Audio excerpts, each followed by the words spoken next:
en epidemiología y coordinador del Departamento de Pediatría de la Universidad del Rosario.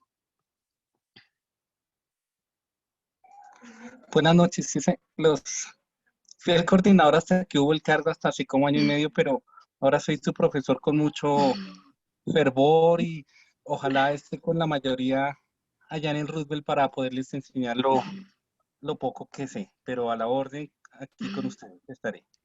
Muchas gracias, doctor. Entonces vamos a empezar la charla.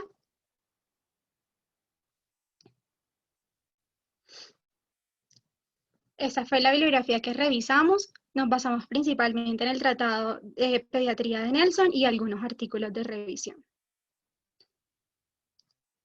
Los contenidos de la charla de hoy, vamos a empezar por la definición de qué es un exantema, los mecanismos fisiopatológicos, el abordaje diagnóstico, lo dividimos en exantemas infecciosos, de los virales y los bacterianos y otras etiologías.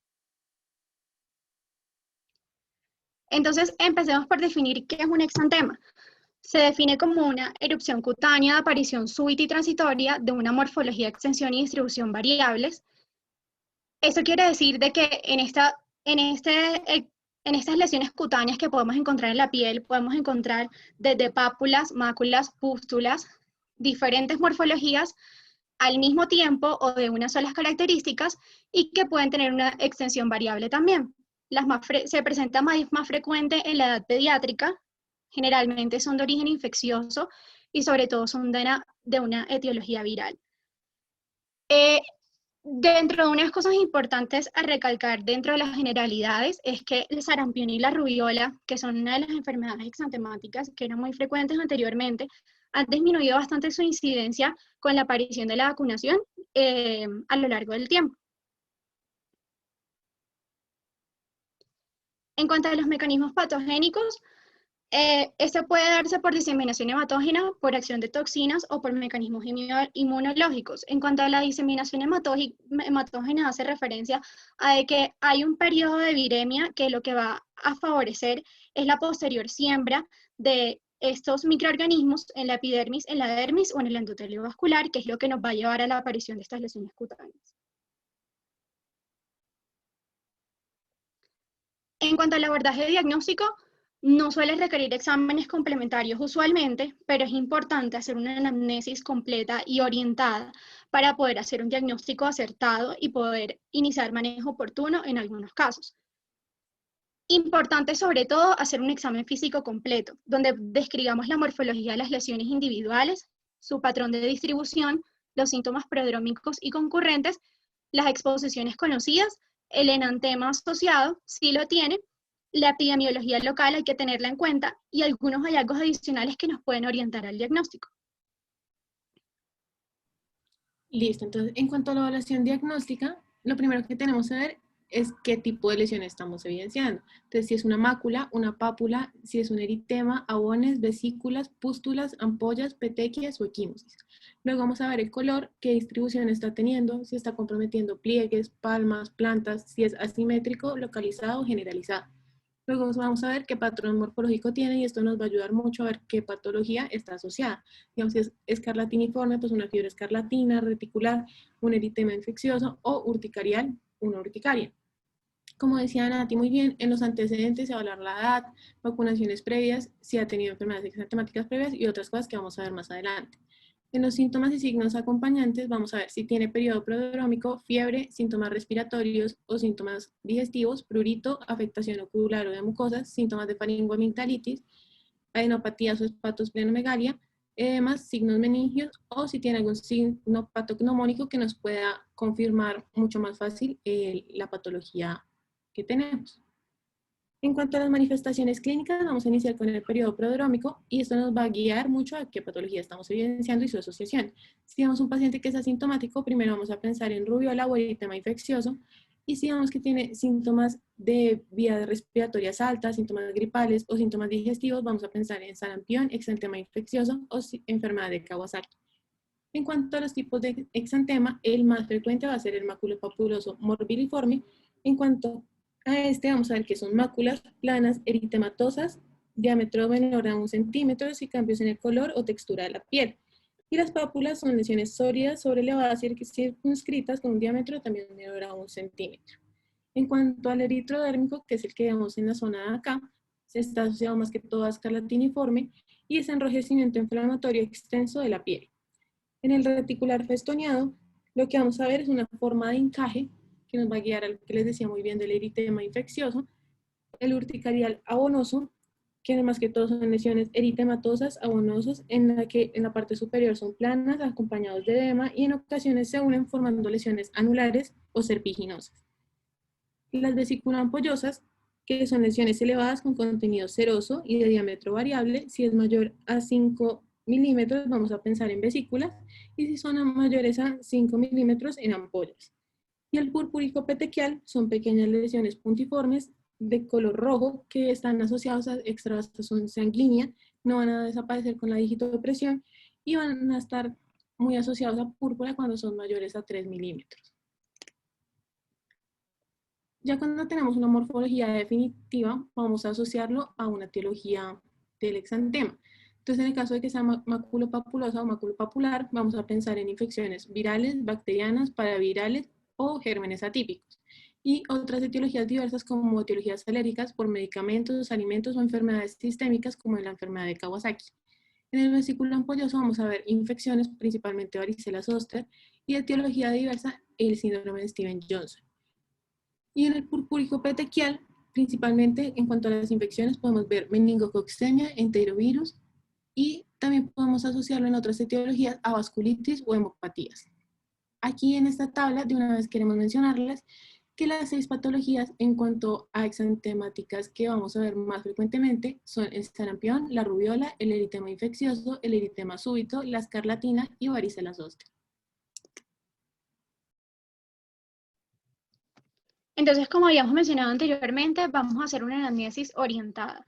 Eso quiere decir de que vamos a indagar sobre la edad del paciente porque eso también nos puede dar ciertos grupos etarios donde es más frecuentes algunas enfermedades que otras, la temporada del año en la que nos encontramos, la historia de viajes recientes, sobre todo cuando son zonas de riesgo, es decir, una zona endémica de alguna enfermedad, el tiempo de evolución de la enfermedad, la exposición a ciertos factores como son el sol, los animales y un ambiente epidémico.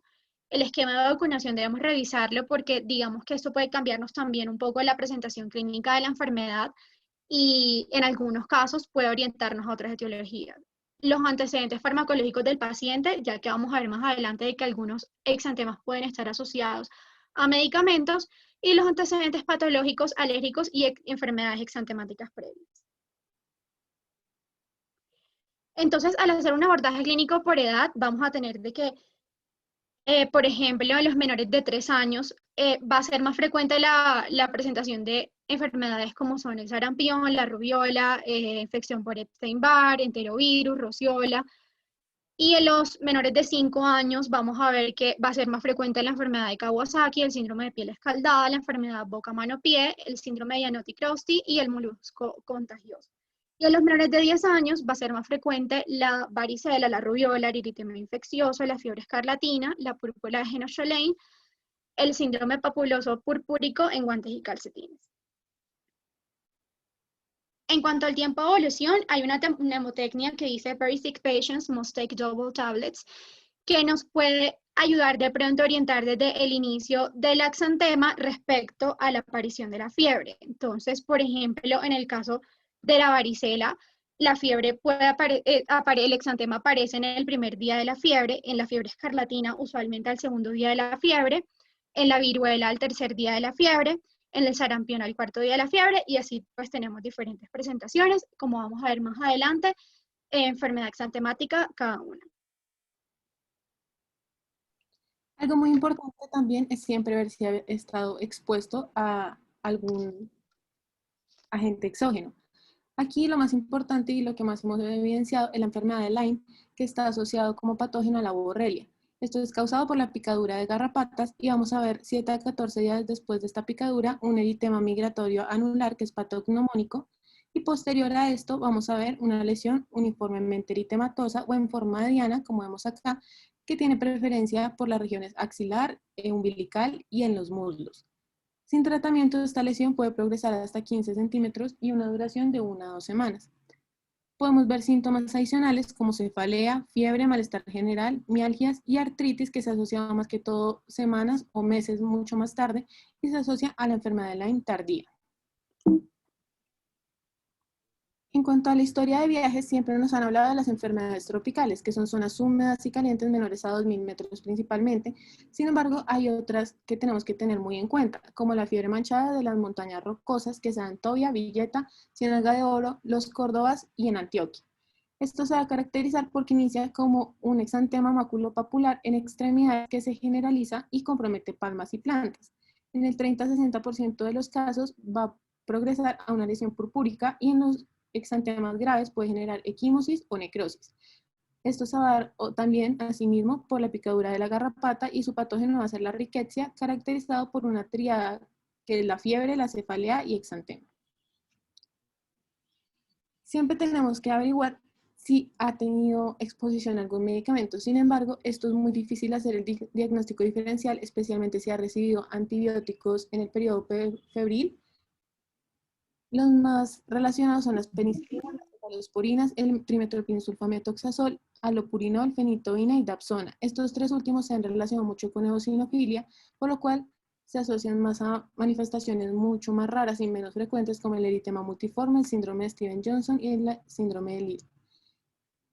El exantema puede ser inmediato por previa sensibilización mediada por inmunoglobulina E pocas horas después o retardado 7 a 14 días tras la exposición. El exantema va a ser de predominio maculopapular, muy eritematoso y o abonoso pruriginoso. Lo vamos a dividir según el tiempo de evolución.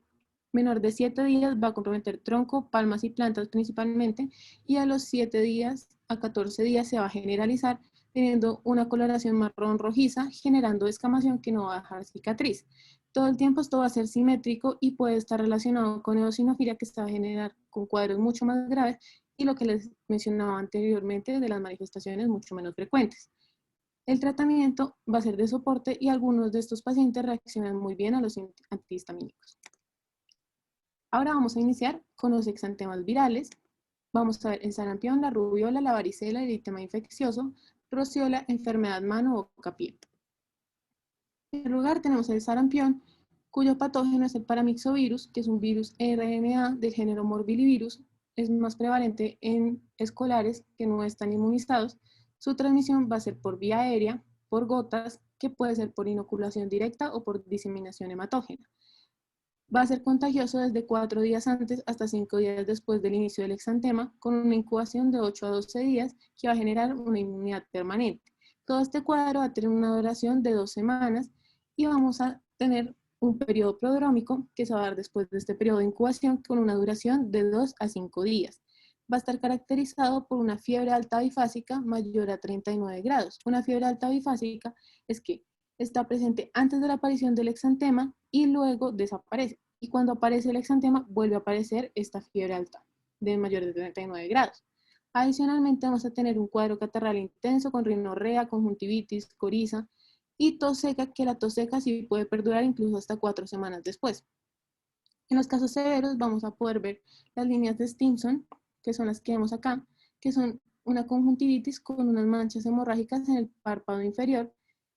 Y vamos a también poder evidenciar en este caso lo que les mencionaba de siempre tener en cuenta si tiene un enantema patognomónico, que en este caso son las manchas de Koplik, que son pápulas puntiformes, las describen como blanquecinas o en otros casos como grisáceas, y eritematosas de 1 milímetro sobre la mucosa yugal hiperémica, que es opuesta a los primeros y segundos molares inferiores.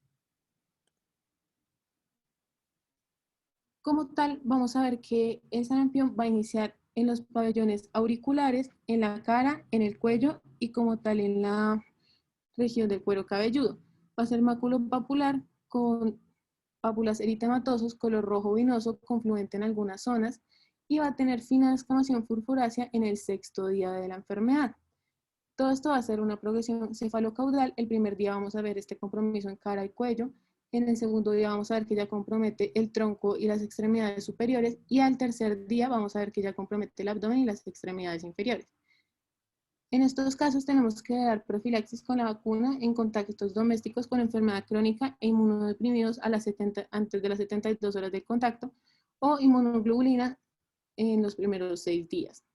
Como tratamiento vamos a dar reposo, abundante ingesta de líquidos, antipiréticos, el paracetamol, 10 a 15 miligramos, kilogramos, cada 4 a 6 horas, vía oral o vía rectal, humidificación para mejorar esa tos y esos síntomas gripales, y vitamina A en los pacientes mayores a 6 meses con factores de riesgo como de déficit de vitamina A. Entonces, digamos que tengan ceguera nocturna, que estén inmunocomprometidos, que estén con malnutrición severa o que tengan síndrome de obstrucción intestinal.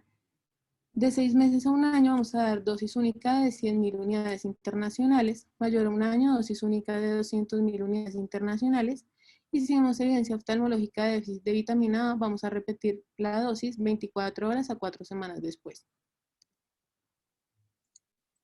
El diagnóstico de todas estas enfermedades es clínico, sin embargo, podemos pedir algunos paraclínicos y vamos a ver en el hemograma leucopenia con linfocitosis relativa y podemos pedir anticuerpos contra inmunoglobulina M 3 días posterior al inicio del exantema y esta va a perdurar hasta 35 días después del inicio.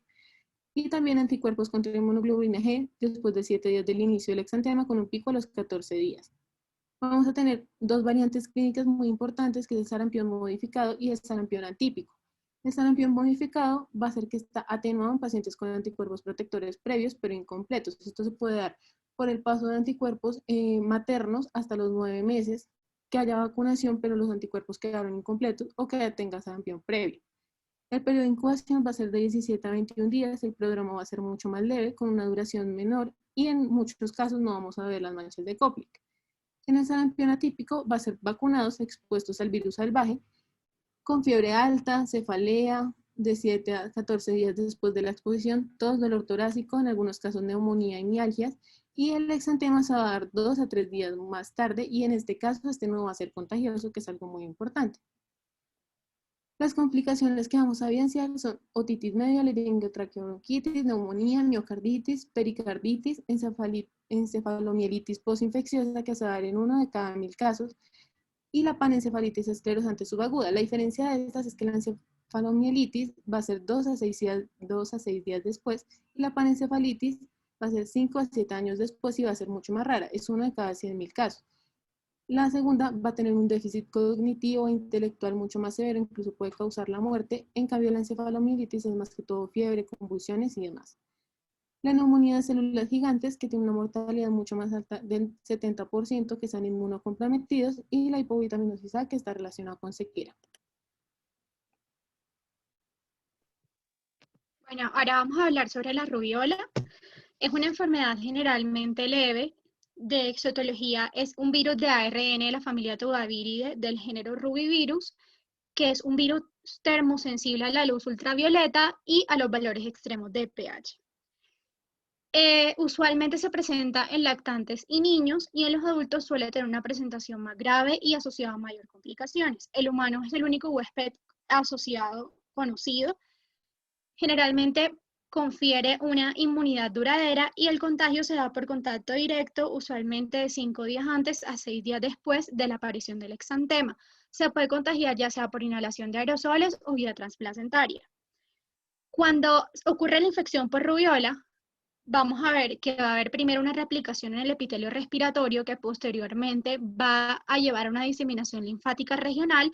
Posteriormente se va a generar el periodo de viremia, que es usualmente a los 10-17 días posterior a la infección, y a los 10 días y entre las 2 semanas va a haber la liberación del virus por la nasofarín, es decir, que se va a transmitir de esa persona contagiada a las otras personas que la rodean. En cuanto a las manifestaciones clínicas, vamos a tener una fase prodrómica, donde vamos a ver de que va a asociarse sobre todo a febrícula, a un eritema ocular con o sin dolor, cefalea, malestar general, anorexia y linfanopatía dolorosa, que usualmente está localizada suboccipital, retroauricular y cervicales anteriores. El periodo de incubación va a ser de 14 a 21 días y va a haber un enantema característico que son las manchas de Forsheimer, que usualmente aparecen cerca a la aparición del exantema. Estas se caracterizan por ser unas hemorragias petequiales en el paladar blando o máculas eritematosas y petequias. En la fase exantemática va a ser un eritema que inicia en cara y cuello. Usualmente son lesiones de tipo macular pequeñas, irregulares y rosadas que confluyen entre sí. Va a tener una diseminación cefalocaudal. Posteriormente, cuando se extienda a troncos y extremidades, las máculas van a ser más separadas, es decir, no van a confluir tanto como es en la región de la cara y el cuello. La duración de este exantema es alrededor de 3 días y desaparece en el orden en que aparecieron las lesiones sin dejar descamación. Esto es importante porque nos va a ayudar a establecer el diagnóstico diferencial. Y en cuanto a signos asociados, usualmente estos signos se presentan en personas mayores, usualmente mujeres, y estos signos se caracterizan por poliartritis o poliartraria. En cuanto al diagnóstico, principalmente es clínico, pues se puede tomar una serología en donde podamos medir la inmunoglobulina M. Dentro de los paraclínicos podemos encontrar leucopenia, neutropenia y trombocitopenia leve. Es importante tener en cuenta que no hay un tratamiento específico, sino que el manejo sintomático, se recetan antipiréticos y analgésicos, y en el caso de que hay una trombocitopenia grave que es refractaria a tratamiento, se puede administrar inmunoglobulina intravenosa o corticoides. Es importante tener en cuenta que es una enfermedad que tiene prevención y es la aplicación de la vacunación de la triple viral que se aplica a los 12 meses y a los 5 años de edad. Y esto nos puede ayudar a que esta aparición de la enfermedad sea un poco más leve o que no aparezca. En cuanto al síndrome de rubiola congénita, es el aspecto clínico más relevante en la infección por rubiola cuando se da de vía transplacentaria y genera una afectación fetal. Usualmente se da durante la viremia materna. El momento de la infección nos va a determinar los defectos congénitos que nos van a dejar. Usualmente el 90% de estos defectos congénitos aparecen cuando la infección se da menos de las 11 semanas de gestación, y las anomalías cardíacas usualmente aparecen cuando esta infección se genera en las primeras 8 semanas. Estas anomalías cardíacas pueden ser un conducto arterioso permeable, lesiones de las arterias pulmonares o valvulopatías asociadas. Y las manifestaciones clínicas tardías, esto es importante porque no solamente vamos a tener unas manifestaciones tempranas en el neonato, sino que puede tener unas implicaciones a largo plazo, como es la aparición de diabetes mellitus, disfunción tiroidea y glaucoma. Dentro de las manifestaciones clínicas características que tenemos en el síndrome de rubiola congénita, es que se va a caracterizar por tener una cardiopatía congénita como las que había descrito anteriormente, hipoacusia, cataratas de manera bilateral en un 33% de los casos y microcefalia. Es importante que en los neonatos se debe medir la inmunoglobulina M, y para tener a consideración en la medición de este paraclínico es que usualmente se eleva a los 4 días después de la aparición del exantema. El tratamiento, como habíamos hablado anteriormente de la rubiola en general, no hay un tratamiento específico, pero pues existe la profilaxis, que es la vacuna de la triple viral, y esto usualmente pues se previene con la vacunación materna, que permita la prevención de que se dé la transmisión transplacentaria. En cuanto a las complicaciones de la rubiola en general, podemos tener de que puede presentarse trombocitopenia. Esto se presenta en unos 3.000 casos y se manifiesta como petequias, epistaxis, hemorragia de vías digestivas y hematuria. En cuanto a la artritis, como había mencionado anteriormente, sobre todo se presenta en adultos y en mujeres, tiene una presentación autolimitada y generalmente no deja secuelas. La encefalitis se presenta en unos 5.000 casos y es una complicación un poco más grave de la rubiola. Y también existe la panencefalitis progresiva por rubiola, que ya es una manifestación un poco más tardía. En cuanto a la varicela, es transmitido por el virus de la varicela zoster, que es un virus DNA de la familia Herpes viridae.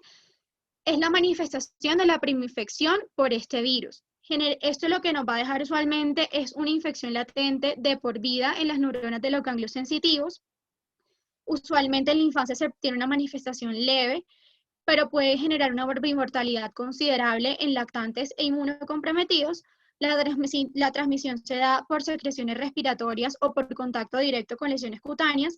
Usualmente deja una inmunidad duradera y es altamente contagiosa. El periodo de incubación se da entre los 10 a los 21 días.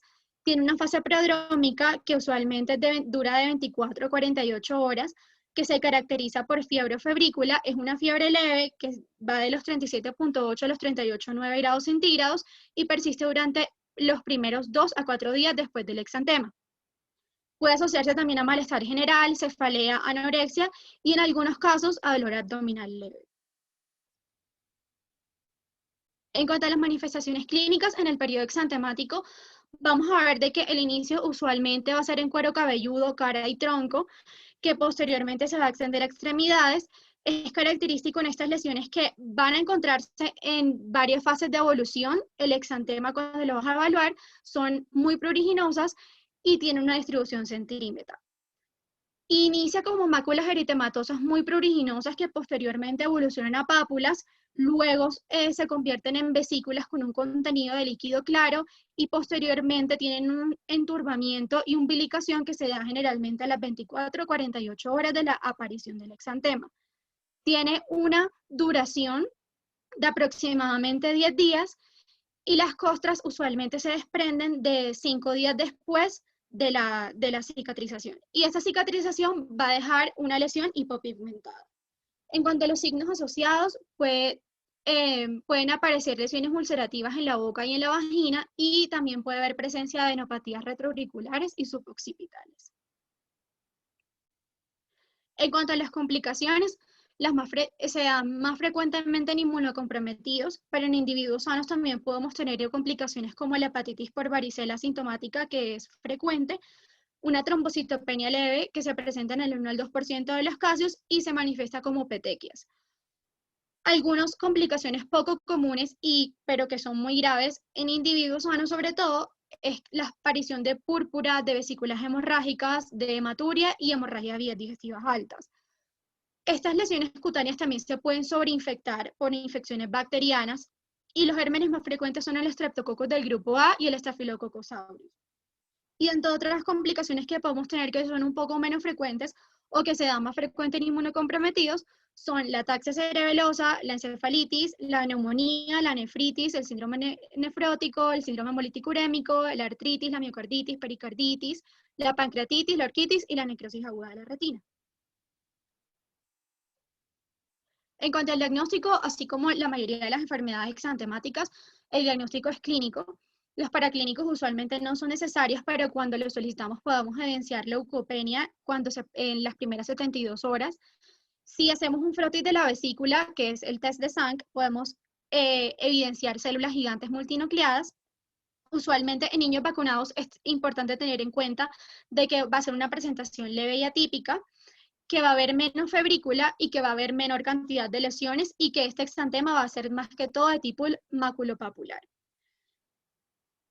Y esto es importante tener en cuenta de que la prevención existe, de que tenemos la vacuna que se aplica a los 12 meses de edad.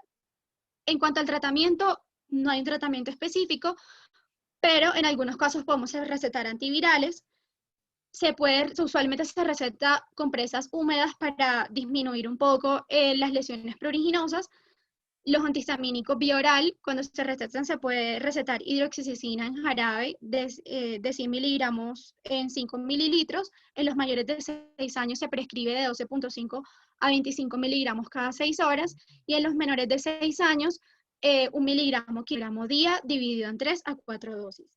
Se prescribe paracetamol para disminuir un poco la febrícula. Y el aciclovir se receta sobre todo en los mayores de 12 años, y cuando hay casos secundarios en la familia, cuando el paciente tiene una enfermedad pulmonar o cutánea crónica, o cuando se encuentra en tratamiento con salicilatos o corticoides. En cuanto al eritema infeccioso o quinta enfermedad o megaloritema, es producido por el parvovirus B19, que es un virus de ADN de la familia Parvoviridae, género eritroparvovirus. La transmisión se da por vía respiratoria, pero también se puede dar por medio de la sangre y hemoderivados. Tiene un contagio un poco débil, pero también confiere una inmunidad duradera y usualmente se presenta en niños de 5 a 15 años. El periodo de incubación va entre los 4 y los 28 días y tiene un promedio entre los 16 a los 17 días. En la fase prodrómica es una fase que tiene síntomas muy leves, usualmente febrícula, cefalea o síntomas gripales leves. Y aquí una de las cosas características y como lo que nos va a ayudar un poco en el diagnóstico diferencial es el periodo exantemático, porque el exantema típico del eritema infeccioso consiste en 3 fases. En la fase inicial vamos a tener un eritema maculopapular que va a generar un aspecto de mejillas abofetadas en la cara, que es lo que vemos en la imagen inferior. En la segunda fase se va a extender rápidamente a tronco y a la zona proximal de las extremidades, que va a generar un eritema macular difuso, que va a tener un aclaramiento central y nos va a llevar a tener un aspecto reticulado o en encaje, como vemos en la imagen inferior derecha. Y en la tercera fase vamos a tener la recidiva, que usualmente se puede dar hasta un mes después de la infección. Eso es importante porque este eritema usualmente resuelve espontáneamente, pero puede reaparecer 1 o 3 semanas después de que desapareció. Y esa es la recidiva, se ha asociado sobre todo a factores como la luz solar, el calor, el ejercicio o el estrés. Es un eritema que respeta palmas y plantas y que no es contagioso durante esta fase.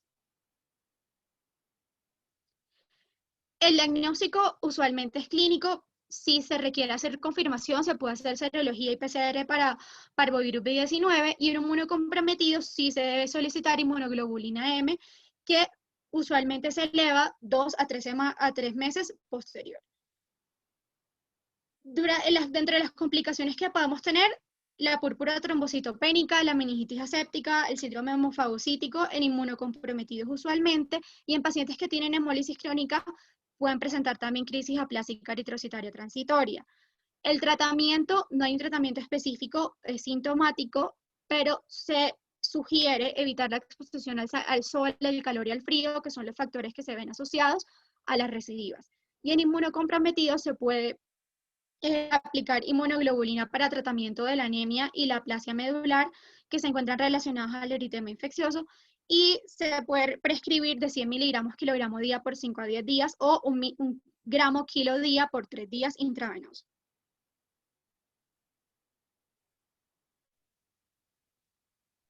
Listo, entonces ahora para el exantema súbito vamos a ver que es principalmente causado por el virus herpes 6 y 7, los subtipos A y B. El B está en el 90% de los casos y se da principalmente en lactantes de 6 meses a niños de 3 años. Esto se da principalmente porque los menores de 6 meses están protegidos con anticuerpos placentarios. También se denomina rociola infantil o sexta enfermedad. Es muy característico que en estos pacientes no tienen un periodo prodrómico sintomático, sino que se le denomina periodo febril. Por lo tanto, también se le suele llamar la enfermedad de la fiebre de 3 días. No tiene un patrón estacional específico, es poco contagiosa y se puede ver transmisión vertical en el 1% de los casos con muerte fetal intrauterina asociada. Vamos a ver que tiene una incubación de 5 a 15 días y el periodo febril va a ser mayor a 39 grados de 3 a 5 días de duración y puede estar asociado a convulsiones febriles en el 5 a 10% de los casos. Algo muy importante es que durante este periodo febril, sin embargo, los pacientes van a tener un buen estado general y no van a tener mayores complicaciones. Durante el periodo exantemático, este va a durar de 12 a 48 horas y van a ser máculas tenues rosadas de 2 a 5 milímetros que no son concluyentes como en la imagen de aquí. Va a comprometer tronco, cuello, hombros, es decir, más que todo las raíces de las extremidades y no va a comprometer la cara. Vamos a ver que en 2/3 de los pacientes, principalmente en asiáticos, se dan las manchas de Nagayama, que es un enantema con úlceras en paladar blando y en la ula, como vemos en esta foto acá. Y algo muy característico es que esta patología no deja descamación ni cicatriz. El tratamiento va a ser sintomático. Sin embargo, nosotros también, como en todos los demás, vamos a pedir para clínicos y vamos a ver leucopenia, linfocitosis relativa en el 70-90% de los casos. Las complicaciones pueden ser encefalitis, meningoencefalitis, neumonitis intersticial, hepatitis, síndrome hemofagocítico, púrpura trombocitopénica trombótica, invaginación intestinal y estomatitis aftosa. Esto es más que todo un riesgo que está elevado en pacientes con trasplante de órgano sólido o de médula ósea. El tratamiento, como les decía, va a ser sintomático. Vamos a hacer ingreso hospitalario en los pacientes que cursen con estas complicaciones y vamos a dar ganciclovir y foscarnet, que son inhibidores del virus herpes 6 en complicaciones neurológicas como las que vimos acá y en inmunodeprimidos, porque esos son los que más complicaciones tienen. La enfermedad boca, mano, pie es más que todo por enterovirus, por el Coxsackie A16. Tiene un patrón estacional de verano y otoño, es más frecuente ¿Qué le puede dar a su bebé? Cállese. de 1 a 4 años, más que todo son asintomáticos o con síntomas leves en el periodo prodrómico. Va a tener una incubación de 3 a 6 días con una duración de 1 semana. Y el exantema va a iniciar como una vesícula, forma ovalada en cavidad bucal que se puede ulcerar, asociado a lesiones vesículo-pustulosas grisáceas y elípticas de 3 a 7 milímetros, como vemos en estas imágenes de acá. Y asociado a esto podemos ver erupción maculopapular eritematosa, como aquí, en manos y pies que se extiende a glúteos y muslos. Vamos a tener hallazgos adicionales como la afectación unguial, meningoencefalitis, adenopatías cervicales y submandibulares. Y aquí podemos ver las vesículas con el fondo eritematoso mencionado previamente. Y las complicaciones pueden ser encefalitis, meningitis aséptica, parálisis flácida aguda, miocarditis y en algunos casos muerte por edema o hemorragia pulmonar. Ahora vamos a hablar de los exantemas bacterianos, que tenemos la fiebre escarlatina, el síndrome de piel escaldada y la meningococcemia. Primero que todo vamos a ver la fiebre escarlatina, que es una de las 6 enfermedades exantemáticas más frecuentes. Va a estar causada por estreptococos betamolíticos del grupo A, es decir, el estreptococo piógenes, por sus exotoxinas eritrogénicas A, B o C. Más que todo tiene una transmisión en pacientes de 1 a 10 años con un patrón estacional en invierno y primavera y está asociado principalmente a infecciones cutáneas o faringoamigdalinas. Va a tener una transmisibilidad o va a ser contagioso hasta 24 horas después de iniciado el antibiótico. El periodo exantemático va a ser maculopapular, eritrodérmico, color rojo escarlata y va a ser con la digitopresión, va a tener un color blanquecino cuando hacemos este movimiento y va a tener una textura de papel de lija. Y adicionalmente en el periodo prodrómico vamos a ver 1 a 2 días de fiebre alta mayor a 39,5 más síntomas de faringoamigdalitis aguda como mencionábamos acá. Algo muy importante es que en estos pacientes vamos a ver 2 rasgos característicos. El signo de Pastia, que se da en pliegues y flexuras, que es este eritema eritrodérmico, y la cara de Filato, que es más que todo un exantema macular, no papular, eritrodérmico, que respeta el triángulo nasolabial. En este caso también vamos a tener un enantema asociado que es la lengua frambuesada, con una incubación de 1 a 7 días y una duración de 7 a 10 días. Podemos pedir exámenes paraclínicos, el test rápido para estreptococo es muy útil para el diagnóstico, y en el hemograma vamos a ver leucocitosis, neutrofilia y eosinofilia. El tratamiento lo podemos hacer con amoxicilina de 25 a 30 miligramos kilogramo cada 8 horas vía oral por 10 días, y penicilina G benzatínica, 600.000 unidades internacionales en menores de 28 kilogramos y 1.200.000 en mayores de 28 kilogramos intramuscular. Esto es un consenso al que se llegó, dado que alguna bibliografía habla de 25 kilogramos, otras hablan de 30 kilogramos y otras de 28, entonces es un consenso de 28 kilogramos.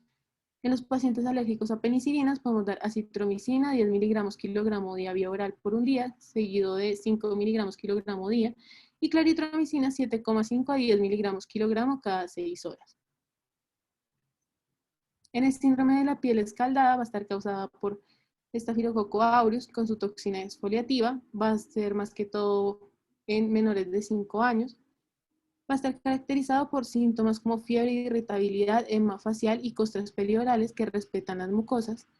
Y vamos a ver un exantema que inicia maculopapular, eritrodérmico, doloroso en cara, axilas e ingles. Luego se va a generalizar pues, a todo el cuerpo y va a generar lesiones ampollosas y el signo de Nikolsky. Entonces vamos a ver un video de qué es el signo de Nikolsky. Entonces, más que todo, hacemos la digitopresión y las capas cutáneas, como toda la capa de la piel, va a ceder, va a ser muy doloroso y va a ser eritrodérmico. Vamos a generar un tratamiento basado en 2 cosas. El tratamiento de las complicaciones de las alteraciones electrolíticas, celulitis y la sepsis, y el tratamiento antibiótico dirigido a si es meticilino sensible, le vamos a dar oxacilina, y si es meticilino resistente, vancomicina.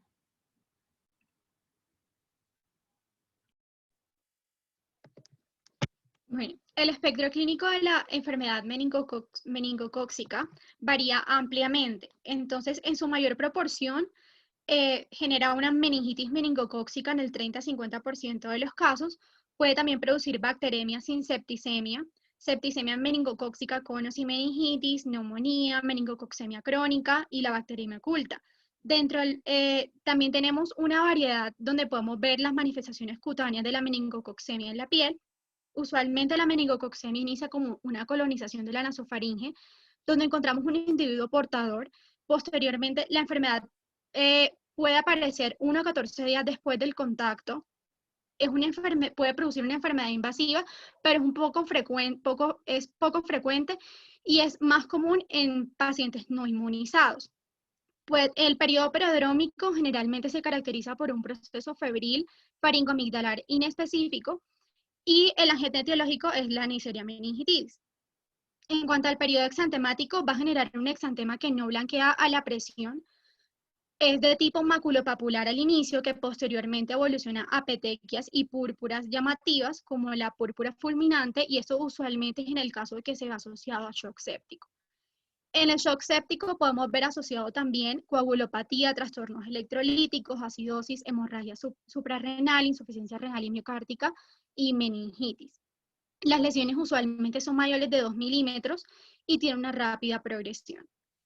En cuanto a la meningococcemia crónica, usualmente pues es menos frecuente, puede generar fiebre, un aspecto que no tiene un aspecto tóxico como en la meningococcemia aguda, artralgia, cefaleas, plenomegalia y exantema maculopapular o petequial.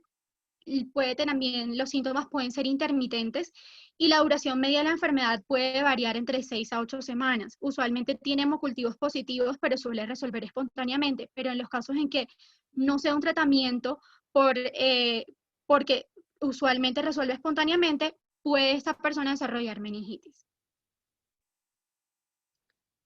En cuanto al diagnóstico, inicialmente es clínico porque no podemos retrasar el tratamiento antibiótico en estos pacientes porque es crucial, por lo que vimos que tiene una rápida progresión y usualmente progresa a shock séptico, pero debemos tomar hemocultivos y paraclínicos para poder mirar el estado clínico del paciente. Podemos evidenciar leucopenia o leucocitosis, neutrofilia y callados, anemia, trombocitopenia, proteinuria y hematuria, y usualmente tiene elevación de reactantes de fase aguda como la BCG y la PCR. La confirmación de la infección por Neisseria meningitis se puede hacer por cultivos de fluidos corporales que usualmente son asépticos como la sangre, el líquido cefalorraquídeo o el líquido sinovial. Se puede tomar un gramo cultivo. Es una enfermedad que también tiene profilaxis y como ya vimos, usualmente la meningococcemia se presenta en pacientes no inmunizados, entonces es importante la vacuna del meningococo, pero no está incluida dentro del PAI. En cuanto al tratamiento, se debe iniciar un antibiótico empírico ante la sospecha de meningococcemia. Usualmente se recomienda utilizar cefalosporinas de tercera generación. En los neonatos es importante recordar que no debemos utilizar ceftriaxona, sino cefotaxime. Y la ceftriaxona sí se puede utilizar en niños más grandes. Esto es importante porque hay varios estudios que han demostrado de que la penicilina es un poco menos efectiva que las cefalosporinas de tercera generación y se debe aplicar también medidas de soporte, por lo que vemos de que tiene una implicación bastante grave en esto y un compromiso severo en estos pacientes. Listo, ahora vamos a hablar por último de otras etiologías que se han visto asociadas. La principal es la enfermedad de Kawasaki. En cuanto a la enfermedad de Kawasaki, pues de una vez hacemos promoción. La otra semana vamos a ver enfermedad de Kawasaki en el grupo de interés de pediatría, totalmente invitados. Es una vasculitis multisistémica de etiología desconocida que afecta a vasos de pequeño y mediano calibre. Vamos a enfocarla mediante una mnemotecnia que se llama Crash and Burn de fiebre que es persistente mayor a 5 días. La C va a ser una inyección conjuntival vulvar bilateral sin exudado. La R va a ser de rash, que va a ser un exantema polimorfo maculopapular confluente, extenso, no vesicular, que va a ser acentuado en la región perineal. Aquí vemos cómo se va a acentuar en la región perineal principalmente. Aquí de una vez les voy diciendo que, como vemos, es una vasculitis que afecta a vasos de pequeño y de mediano calibre, por lo cual pues, va a estar asociado con aneurismas coronarios, como vemos en la imagen de acá.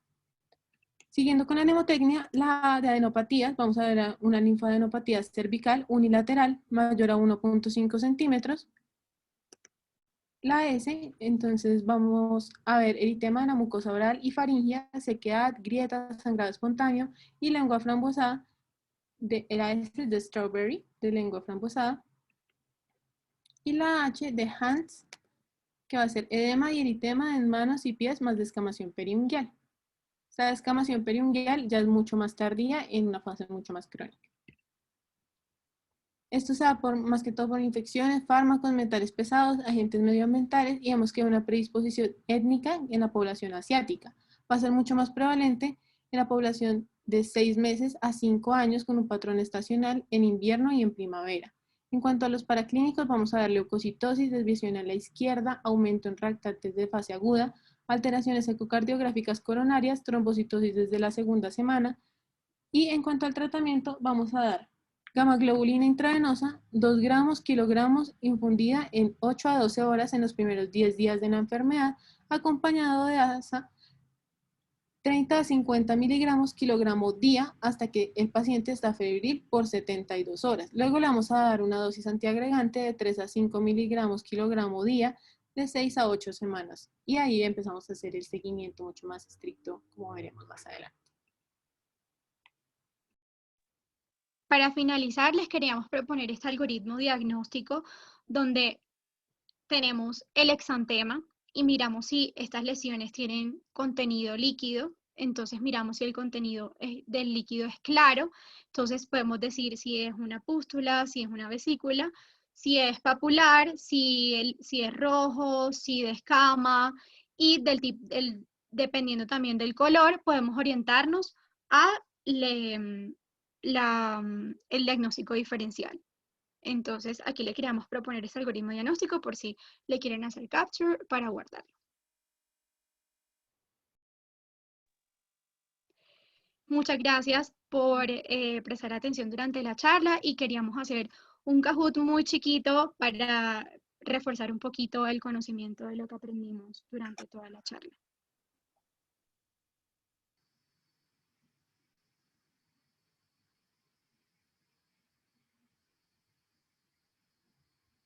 Listo, muy bien. Pues como habíamos mencionado, el enantema patognomónico del sarampión, o sea, siempre que vean las manchas de Koplik, de una vez piensen en sarampión. Entonces, muy bien, hasta el 23%. Así es.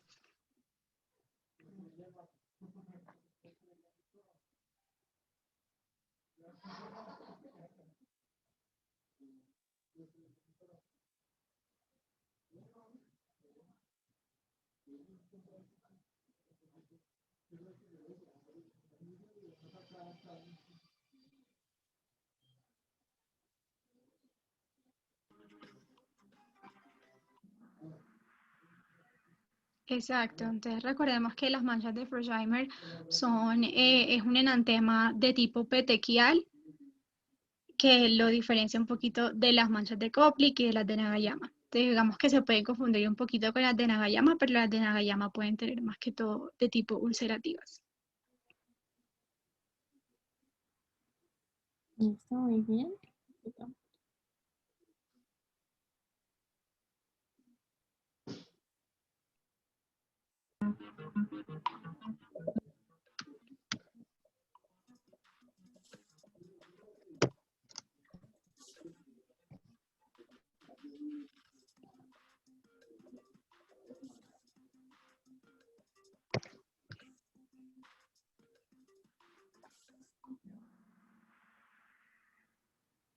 Exacto. Recordemos que este son el cuadro característico de los neonatos con síndrome de rubiola congénita, que es la presencia de una cardiopatía congénita, dentro de las que puede ser un conducto arterioso permeable, hipoacusia, catarata, sobre todo cuando se presentan de manera bilateral, y la microcefalia.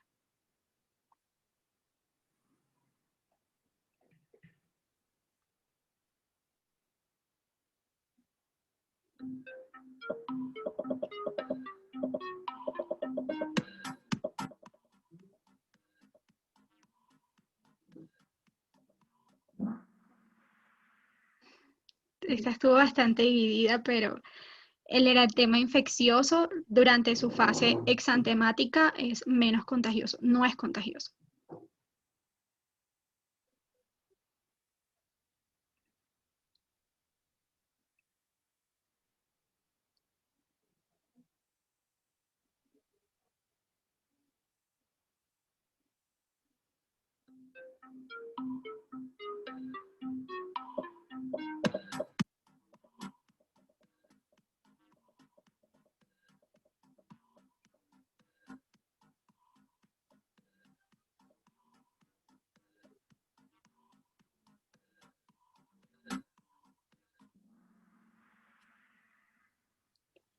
Como se podía ver en las fotos, vemos el eritema característico en aspecto de mejillas abofetadas y las máculas que tienen un aspecto en encaje por la hipopigmentación central, Además, recuerden que ahí decía que reaparecía 1 a 3 semanas 3 semanas después.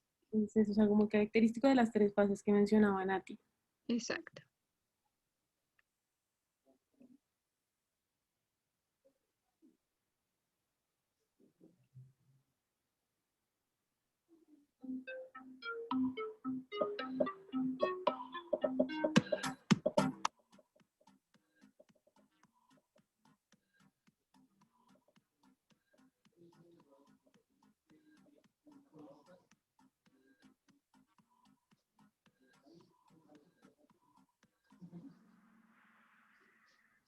Listo, todo, la mayoría muy bien.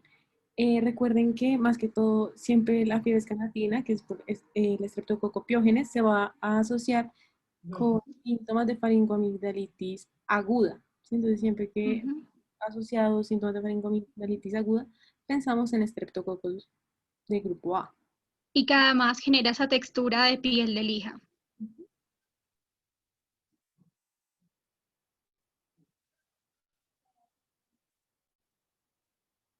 Sí, vamos a Y esa es la última pregunta. ver quién queda campeón.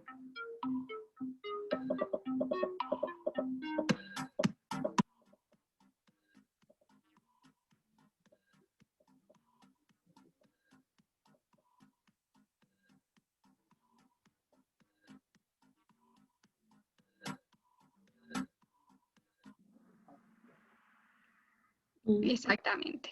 Recordemos la mnemotecnia Crash Board, que nos recuerda los criterios diagnósticos de la enfermedad de Kawasaki, la conjuntivitis, la lengua frambuesada, el rash, em, la adenopatía cervical y las la manos, fiebre. y el dolor en manos y el burn de fiebre mayor a 5 Ujú. persistente, algo muy importante. Listo, entonces, recuerden mandarle esto después a Diego, ¿no? Que ganó JR. Esa conchita.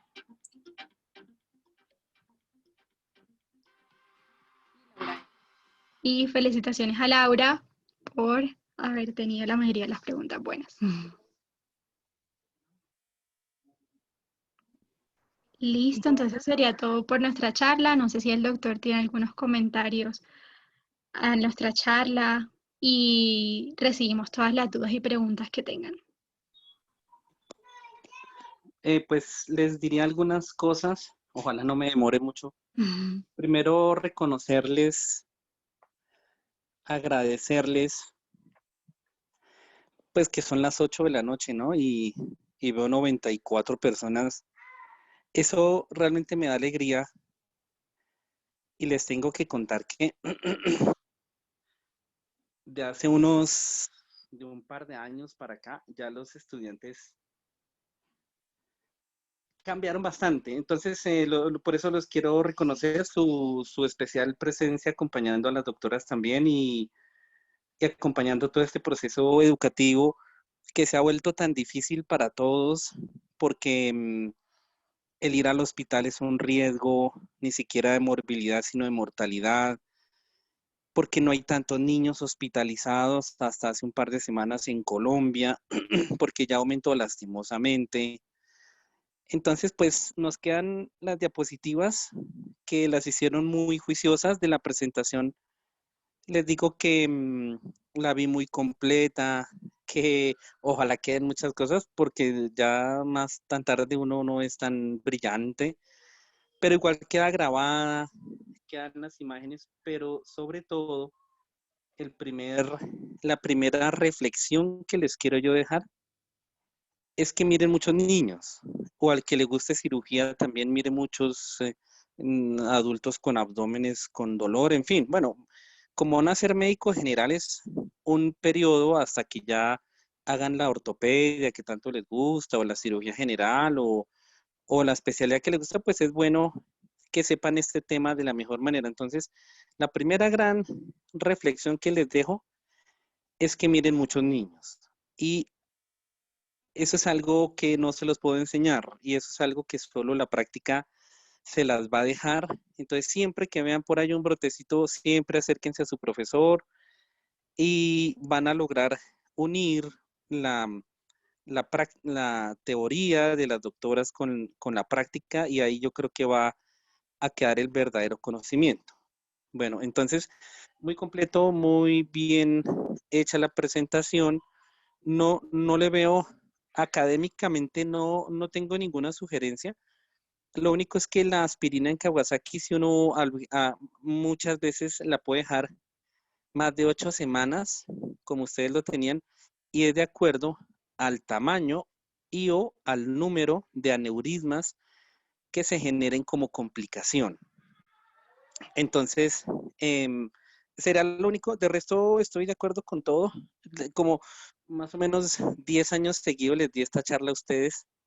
Luego les puedo decir algunas cosas de la experiencia. Entonces, miren, segunda reflexión grande es que nosotros todos vamos haciendo una inmunidad para los diferentes microorganismos, sobre todo virales.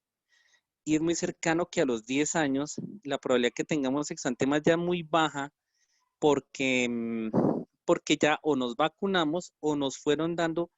De hecho, la rubeola, el herpes 6, ya el 90% de todos los niños de 2 años ya lo tienen, pero no todos se brotaron, ni siquiera les dio fiebre. Pasa como el coronavirus también. Entonces, o sea, vamos haciendo inmunidad lentamente, menos mal, sin agravarnos tanto. Una pequeñita conclusión. De pronto, si hubiera sido bueno un par de diapositivas de coronavirus, pero les voy a hacer un resumen. Los niños casi todos son asintomáticos. Les puedo decir que vi así como un mes, un niño de 15 años, sus 2 papás en la UCI, ventilados, y el niño de 15 años con unas lesiones vesiculares exageradas. No, le iba a decir que se me iba a tomarle una fotico, pero pues el niño no tenía ningún síntoma de nada. Ni le rascaba, ni le molestaba, porque y ya les explico, todas las enfermedades exantemáticas, cuando uno es niño o adolescente, todavía la inmunidad no es tan agresiva como en el adulto. Incluso un niño chiquito le puede dar hepatitis, pero si uno es más viejito ya puede ser una cosa fulminante. Entonces, a veces requiere como esa madurez del sistema inmunológico y otras características que hacen que a veces dé más duro. Por ejemplo, la varicela es mucho peor en un adulto, en un niño más pequeñito no. Entonces, el coronavirus. Otra cosa que da el coronavirus son lesiones abonosas. Abonosas son como las reacciones alérgicas, o sea, placas de bordes definidos, pero no son muy pruriginosas o no pruriginosas. A veces son un poco más violetas, pero para guiarlos al diagnóstico, a veces tienen cuadros respiratorios o intestinales, más que todo respiratorios, que lo obligan a uno a pedir la prueba del coronavirus, que le sale a uno positivo, entonces lo guía a que uno, ese exantema, sepa que sea por esa causa. Entonces, eso sería lo de complemento académico que les digo yo, digamos, adicional. Les recuerdo algunos datos en particular. Por ejemplo, hay algunas indicaciones absolutas para dar vitamina D en sarampión, pero si se quiere, en la prevalencia de la nutrición en Colombia es como del 10.2% en niños menores de 5 años. Pero si ustedes quieren suplir con vitamina A porque el niño está con riesgo de nutrición, ni siquiera una desnutrición moderada, pues yo creo que no es descabellado hacerlo en nuestro país, de niños hacinados, pobres, indígenas. Luego, las intervenciones nutricionales, si las sospechan, les sugiero que lo hagan. Les digo otra cosa. En las historias clínicas es importante que dejen varios eventos. Por ejemplo, cuando tengan un niño en urgencias, colóquenle 2 o 3 nóticas al día, quiera Dios 4, Dios mediante 5, porque es que, por ejemplo, los niños con meningococcemia, inicialmente ellos no se ven tan mal, pueden hacer una crisis febril, hacen unos exantemas de un rojito más oscuro y a veces se mueren en 24 a 48 horas, no alcanzan a llegar a las UCIs. Y son niños que nos llegan remitidos y las ve el médico general una nota y en esa nota le coloca remisión porque hizo una crisis febril y el niño se muere en la ambulancia. Entonces, entonces una primera reflexión, cuídense ustedes, lávense sus manos, pónganse sus tapabocas. Segundo, háganle muchas notas a los niños o adultos, si quieren también, que dejen observación. Tercero, hagan historias clínicas muy completas. Ustedes sentados en su consultorio, con su computador, deben de tener el 80% del diagnóstico del exantema cuando la mamá consulta. Y el 20% restante, o sea, ahí sentaditos preguntando, y el 20% búsquenlo allá en el exantema, pero que no sea el contrario. Entonces, no le, como a mí que me llegan tantas fotos, doctor, mire este brote. Entonces, pero, ¿qué edad tiene? ¿De dónde? Entonces, ustedes lo dijeron muy bien en la charla, los antecedentes exposicionales, epidemiológicos, alérgicos, de ingestión de medicamentos, etcétera, etcétera, les va a dar el diagnóstico. A veces ni siquiera el exantema, porque recuerden la definición de enfermedad exantemática, por lo menos viral, dice que inicialmente comparte muchas características de muchos otros virus, incluso de muchos que no vimos en esta presentación, porque ya pues se volvería muy largo. Pero en etapas adicionales, ulteriores, finales, ya van dando una calificación clínica que ya uno le logra dar el diagnóstico, pero inicialmente no es fácil. Luego, a veces, preguntas tan bobas como ¿qué aseguramiento tiene el niño? Les puedo usted decir si esas papulitas son, por ejemplo, si ustedes me dicen que el niño tiene con vida, obviamente ustedes no saben bien, pero con vida es como la peor ARS del mundo, una cosa así de la galaxia. Entonces el niño me dice, vamos a mirar el niño de con vida.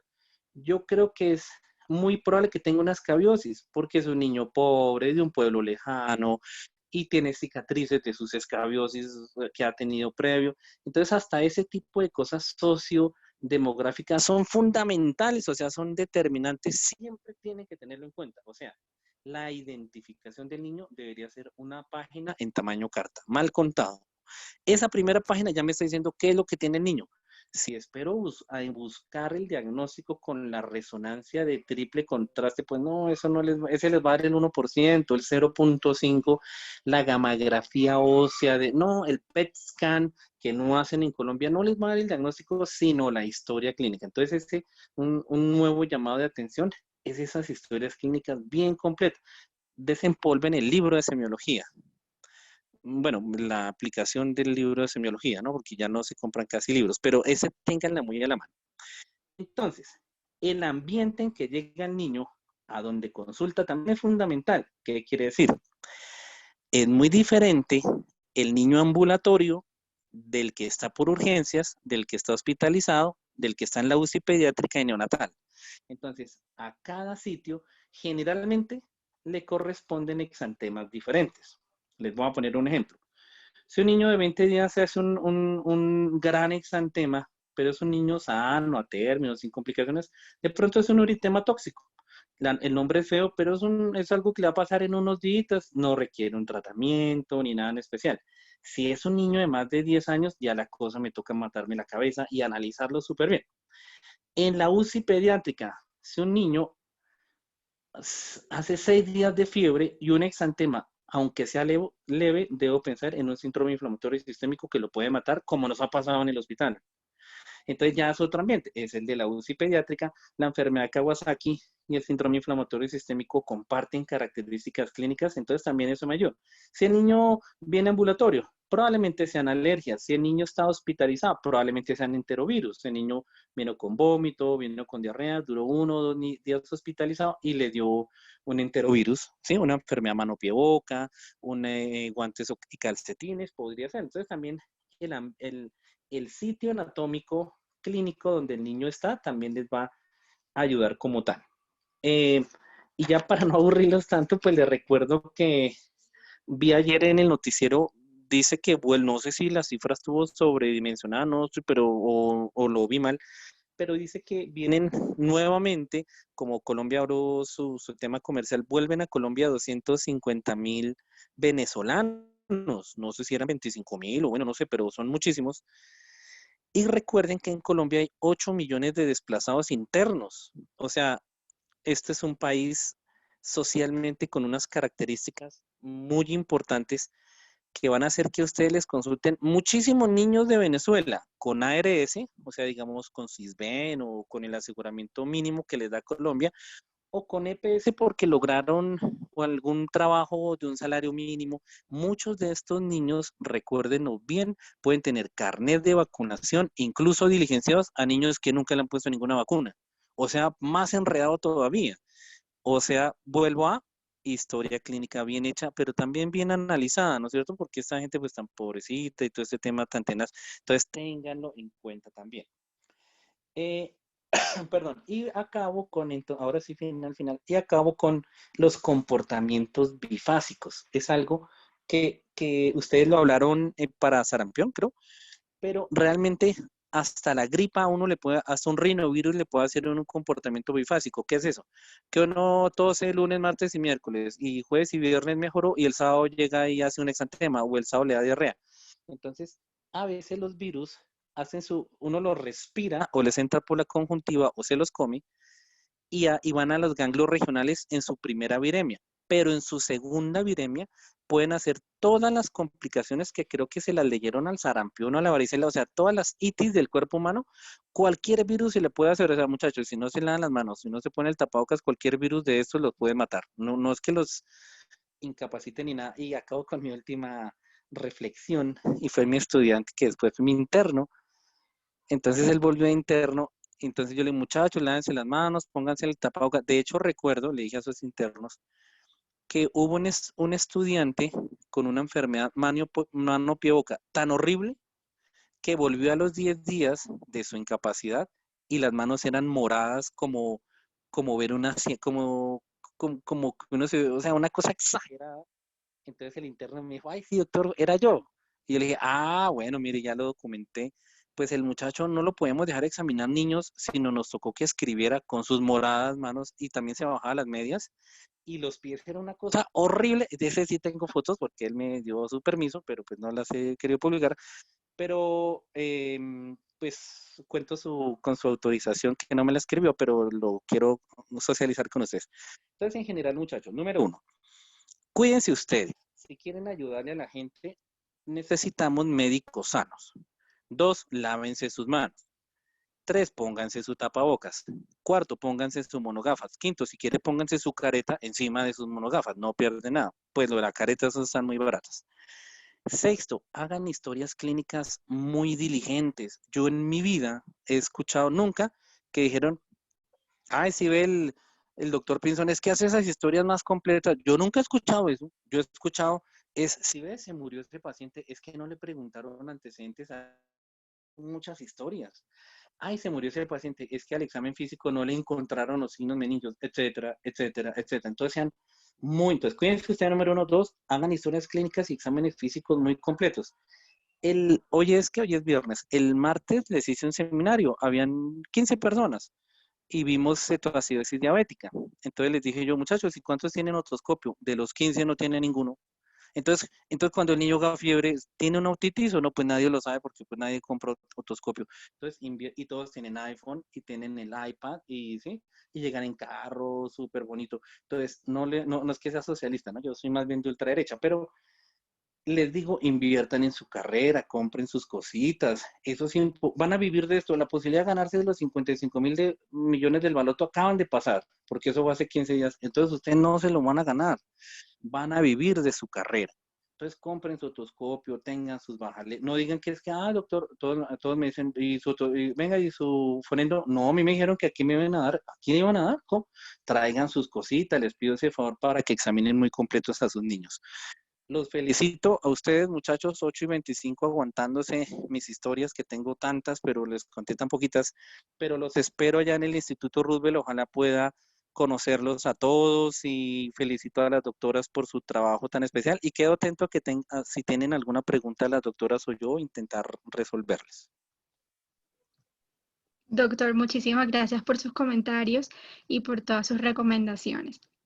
A mí me hicieron una pregunta por privado, pero quería compartir la respuesta con todos por si también tienen la misma duda, y es porque la ceftriaxona está contraindicada en neonatos, y es porque recordemos que la ceftriaxona se desplaza la bilirrubina del sitio de unión de la albúmina y eso nos genera un aumento de los niveles séricos de bilirrubina, y recordemos que sobre todo en los neonatos la bilirrubina sérica es altamente tóxica y nos puede llevar a lo que conocemos como el kernípteros.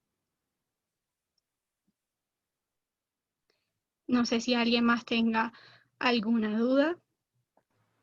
Hola Natalia, ¿cómo estás? Pues personalmente de parte de todo el PETSIG, agradecer a todo su grupo de interés, a todo el grupo de interés en dermatología por esta oportunidad de reunirnos, de tener este tipo de charlas, pensar a corto, mediano, largo plazo, hacer muchas más. De verdad que nos hace muy felices poder contar con un grupo tan bien organizado, tan bueno en todo. De verdad son intachables, los felicito. Y con todo esto dicho, no les quiero robar mucho tiempo a las personas que nos están oyendo. Quiero dejar la asistencia del grupo de interés en pediatría, recordándoles que la primera palabra va a ser quinta enfermedad y la segunda va a ser kiwi. ¿Listo? Con todo esto dicho, agradezco a Verónica, a Natalia, al doctor Javier por todo lo que nos ha dicho. De verdad, muy enriquecedor.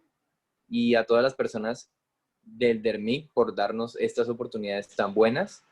Los felicito por todo lo que han hecho. Tienen una trayectoria increíble y felicitaciones por todo. Muchísimas gracias también a ustedes por permitirnos hacer esta charla en conjunto, que creo que ha sido bastante fructífera para todos. Y sobre todo, pues recalcar al doctor Pinzón, muchísimas gracias por habernos acompañado. Muchas gracias, doctor. A ustedes muchas gracias también y estoy atento a acompañarlos en el escenario que sea menester. Muchas gracias, doctor, y Natalia y Verónica, otra vez felicitaciones. Yo quería agradecerle también a todos los del grupo de pediatría por habernos hecho esta invitación. Realmente creo que es muy enriquecedor poder apoyarnos entre los grupos, entonces pues de parte del DERMIC estamos súper abiertos a nuevas propuestas y a trabajar pues en nuevas actividades juntos. Ahí también les mandé ya la lista del chat, de asistencia, perdón, por el chat, y para que por favor no se confundan, ahí les mandé específicamente pues la que es para el DERMIC. Y entonces antes de salir de la reunión, por favor, llénenla, no se les olvide, por favor, diligenciarla. No sé si alguien quiere decir algo más o tenga alguna pregunta o algo. Nada, seguir invitándolos a las charlas de este mes de ambos grupos. En pediatría nos queda enfermedad de Kawasaki. Vamos a hablar de COVID, lo que se sabe, como las últimas actualizaciones, con un infectólogo pediátrico de la clínica con subsidio y un poco del MISC, del síndrome multiinflamatorio que pues ha venido dándose con gran prevalencia. Muchas gracias a todos y feliz noche. Muchas gracias a todos por su asistencia y que tengan una feliz noche.